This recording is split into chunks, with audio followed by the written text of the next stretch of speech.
করেছে কে আওয়ামী লীগ করেছে সেটা না, সবাই আমাদের মানুষ, চরঙ্গীর মানুষ। এদেরকে পুলিশে অ্যারেস্ট করতে হলে আমাদের কাছে অনুমতি নিয়ে করতে হবে। এর বাইরে যদি একটা মানুষকে গ্রেফতার করা হয় আমরা থানা ঘেরাও করবো সবাই মিলে। এটা কোন দল করেছে ওটা দেখার বিষয় না। আর একটা বিষয়, আমাদের উপরে কিছু মাসির মা আসে চরঙ্গী কলেজের সভাপতি বানানোর জন্য। আপনি ফোন করেছেন প্রিন্সিপালকে, প্রিন্সিপাল আমাদের নামই দেয় না, আমাদের কাজ করার সুযোগ দেওয়া হচ্ছে না। প্রিন্সিপাল আমাদের নামই দেয় লাল এখানে গ্যাঞ্জাম তৈরি করবে, এটা আপনি ওপেন ঘোষণা দিয়ে যাবেন। আর একটা কথা, এই চরঙ্গীর মানুষ আমরা অনেক অন্যায় করেছি, আমরা ছোট ছিলাম, আমরা বুঝিনি, আমাদের ক্ষমা করলেন, আমাদের সাথে থাকেন। আর একটা অন্যায় আমাদের দ্বারা হবে না।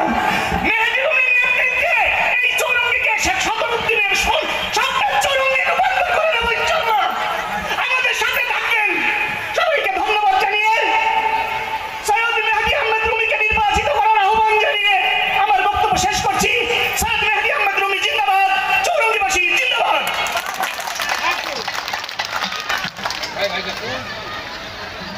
মাননীয় প্রধান অতিথি, আপনি জানেন যে কুমারখালী থানার মধ্যে চরঙ্গী মাধ্যমিক একটা মঞ্চে একজন বক্তব্য দিয়েছে যে কাউকে গ্রেপ্তার করতে হলে আমাদের পারমিশন নিয়ে কাজ করতে হবে। এ ধরনের বক্তব্য পুলিশ কিভাবে দেখছে, কি হওয়া উচিত? আমি ভিডিওটি দেখেছি, তো যতটুকু আমার ধারণা বা আমি বুঝতে পেরেছি, এই ধরনের বক্তব্য দায়িত্বশীল ব্যক্তিদের কাছ থেকে কাম্য নয়। আমরা প্রত্যাশা করি যথাযথ দায়িত্ব নিয়ে এই ধরনের বক্তব্য দেওয়া উচিত।